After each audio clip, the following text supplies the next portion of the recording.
Hello, this is Avinesh Sharma here and welcome back to the ground success. UPSC GS paper 2 के लिए अभी operation make चक news में बहुत ज्यादा चर्चा में बना हुआ है और इसी से रिलेटेड मटेरियल की बात चल रही है, चाइल्ड सेक्सुअल अब्यूजिव मटेरियल की। ठीक है, द हिंदू ने इसको कवर किया हुआ है, एक ऑनलाइन फाइट है।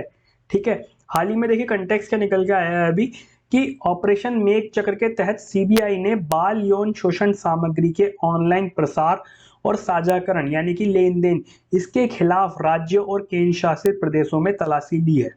ठीक है, क्वेश्चन यहां से ही बन सकता है कि सीबीआई को क्या क्या अधिकार हैं, इसके बारे में आप सर्च करेंगे और पूरी जानकारी लेंगे, कमेंट करके बताएंगे। ठीक है, सीबीआई को क्या किसी केंद्र शासित प्रदेश में जाने का अधिकार है, किसी राज्य में जाने का अधिकार है? यदि अधिकार है तो किस ट्रीटी से है और किससे क्या कहते हैं, उन्हें परमिशन लेनी चाहिए नहीं लेनी चाहिए, लेनी पड़ती है नहीं लेनी पड़ती, ये सारी चीजें देखने वाली है। ठीक है, इसके लिए लॉज भी हैं on sharing of online child sexual abusive material in India.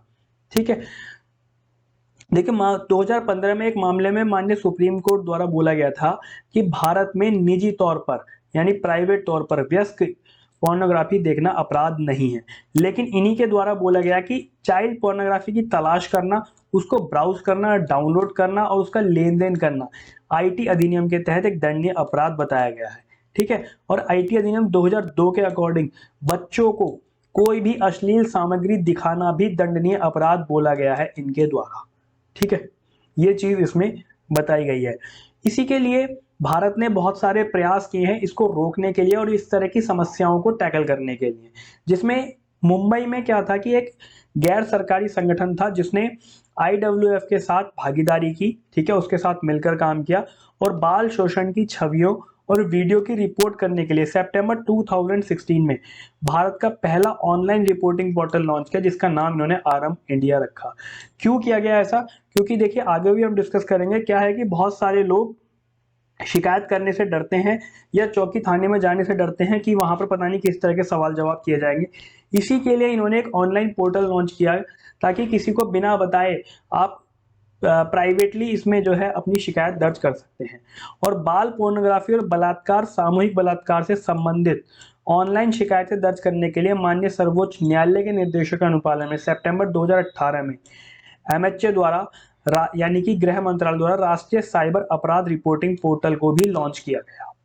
ठीक है जी, ये भारत में सीएसएएम अपलोड या साझा करने वालों के खिलाफ कार्रवाई की सुविधा के लिए एक साइबर टिपलाइन रिपोर्ट प्राप्त करने के लिए अप्रैल 2019 में एनसीएमईसी के साथ एक समझौता ज्ञापन पर हस्ताक्षर किए गए हैं।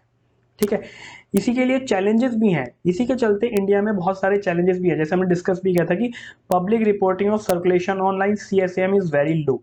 मतलब कि लोग बार जाते नहीं है, रिपोर्ट करने से कतराते हैं कि बेइज्जती होगी, बदनामी होगी, इस तरह की चीजें बहुत ज्यादा। देखिए केसेस ऐसा नहीं है कि होते नहीं है, बहुत सारे लेवल पर केसेस हो रहे हैं, कंट्रोल भी बहुत सारे लेवल पर हो रहे हैं, लेकिन कितने केस जो एक्चुअल में जिनकी रिपोर्ट्स हो जाती हैं वो सामने आ जाते हैं, लेकिन बहुत सारे केस ऐसे भी हैं चाहे वो थोड़ा ही है, वो दब जाते हैं क्योंकि लोग कतराते हैं। उनमें जागरूकता फैलाने की जरूरत है, अवेयरनेस की जरूरत है। ठीक है, कोई हमारे पास सिस्टम नहीं है ऑटोमेटिक इलेक्ट्रॉनिक मॉनिटरिंग के लिए। इसके लिए मेरे ओपिनियन में एक टीम गठित करनी चाहिए, एक यूनिट बनाई जानी चाहिए जो इस तरह की चीजों को मॉनिटर करे। और सबसे बड़ी इंपॉर्टेंट चीज कि हमारी डिपेंडेंसी जो है वो फॉरेन एजेंसी पे बहुत ज्यादा है। ठीक है, dependency of enforcement agency on foreign agency for the requisite information. इन सब चीजों से पहले, सबसे पहले तो हमें यही काम करने की जरूरत है कि हमें फॉरेन एजेंसी का सपोर्ट ना लेना पड़े, हम खुद पर ही डिपेंडेंट हो इन सारी चीजों को मॉनिटर करने के लिए। ठीक है, इसी के साथ ही जो कंक्लूजन निकल के आता है वो आता है कि भारत को ऑनलाइन सीएसएम के उत्पादन और प्रसार यानी कि उसके फैलने, उसको रोकने के लिए, उससे लड़ने के लिए सभी ऑप्शंस का पता लगाने और एक रणनीति अपनाने की जरूरत है, बच्चों को बचाने की जरूरत है। यानी कि सीधा सा मतलब निकल के आता है कि अवेयरनेस फैलाने की जरूरत है। ठीक है, पेरेंट्स में अवेयरनेस फैलाने की जरूरत है।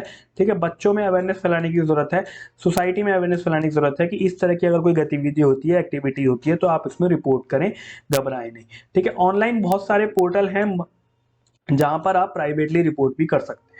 ठीक है, इसी से रिलेटेड क्वेश्चन भी बन सकता है जिसमें बोला गया कि डिफाइन करना है आपको चाइल्ड पोर्नोग्राफी को और इसके इम्पैक्ट क्या है बच्चों पर, ठीक है, और सोसाइटी पर, वो डिस्कस करने हैं। ठीक है, आई होप आपको वीडियो अच्छी लगी होगी।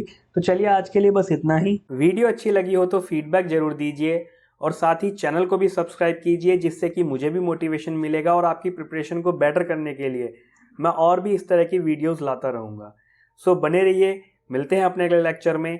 Thank you.